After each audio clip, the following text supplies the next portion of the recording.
India TV YouTube channel को subscribe करें और बेल आइकन दबाएं। सरकार की तरफ से किसानों को बड़ा तोहफा दिया जा रहा है। कृषि मंत्री क्या कह रहे हैं, सुनते हैं। आपने अभूतपूर्व है, ऐतिहासिक है, उसका खंडन कोई भी करने की स्थिति में नहीं है। कृषि कानून देश की सभी राजनीतिक पार्टियां लाना चाहती थीं, लेकिन वो हिम्मत नहीं कर पाए। मोदी सरकार ने किसानों के हित में ये बड़ा कदम उठाया और रिफॉर्म किया। उसका फायदा भी देश भर में अनेक स्थानों पर किसानों को मिला, लेकिन बीच में किसान आंदोलन खड़ा हुआ। सरकार किसानों के प्रति प्रतिबद्ध है, उनका आदर और सम्मान करती है, इसलिए सम्मान पूर्वक किसानों के साथ 11 बार भारत सरकार ने वार्ता का आयोजन किया। उनसे पूछा कि कानून में आपत्ति क्या है, कानून का कौन सा प्रावधान आपको किसानों के विपरीत लगता है, लेकिन इसका कोई जवाब न तो हाउस में किसी राजनीतिक दल के नेता ने दिया, न किसी किसान यूनियन के नेता ने दिया, इसलिए वार्ता आगे नहीं बढ़ सकी। भारत सरकार प्रधानमंत्री नरेंद्र मोदी जी के नेतृत्व में किसानों के प्रति पूरी तरह सम्मान रखती है और इसलिए जब किसान चर्चा करना चाहेंगे, भारत सरकार तैयार चर्चा के लिए रहेगी।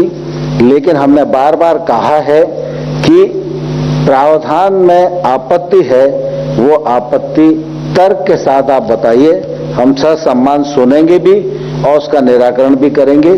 जहां तक राहुल गांधी के ट्वीट का सवाल है, उसको कांग्रेस भी गंभीरता से नहीं लेती, इसलिए मुझे लगता है कि मुझे उसका जवाब देने की आवश्यकता नहीं है। सर, मेरा सवाल ये है कि जो किसान आंदोलन कर रहे हैं और लंबे समय से वो अभी भी जमे हुए हैं, कोरोना काल में भी उन्होंने अपनी मांग को लेकर अपना आंदोलन नहीं छोड़ा है, क्या कोई बातचीत का कोई रोड मैप आपको लगता है नए सिरे से होनी चाहिए?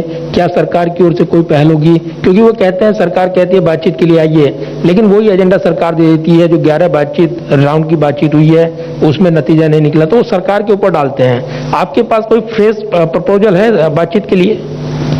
देखिए, 11 बार की बात सरकार ने खाली नहीं की है। जब वो वार्ता के लिए आए तो हर बार हमने एक ठोस प्रस्ताव उनको दिया। उनकी चर्चा के दौरान जो विसंगतियां ध्यान में आती थी, यद्यपि वो विसंगतियां नहीं थी, फिर भी किसानों के सम्मान में हमने उन विसंगतियों पर चर्चा करने और उसको निराकरण करने का प्रस्ताव उनको दिया था। और जब वार्ता स्थगित हुई, उस दिन भी इस कानून को 1.5 साल तक स्थगित रखकर कमेटी बनाकर कानून पर विस्तार से किसान, विद्वान, अधिकारी सब मिलकर चर्चा करें और इस कानून में अगर आपको कोई खामी लगती है तो निश्चित रूप से हम उसका निराकरण करेंगे। मैं समझता हूं ये अपने आप में बड़ा प्रस्ताव था, उसके बावजूद भी अगर उन्होंने प्रस्ताव नहीं माना तो यह दुर्भाग्यपूर्ण है।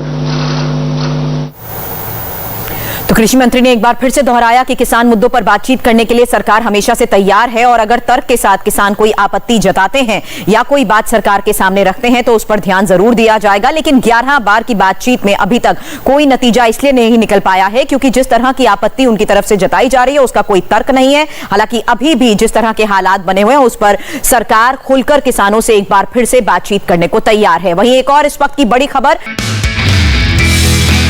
नमस्ते, मैं हूं मीनाक्षी जोशी। वीडियो और खबरों से अपडेट रहने के लिए India TV YouTube channel subscribe करें, बेल आइकन दबाना ना भूलें। जुड़े रहें इंडिया टीवी के साथ।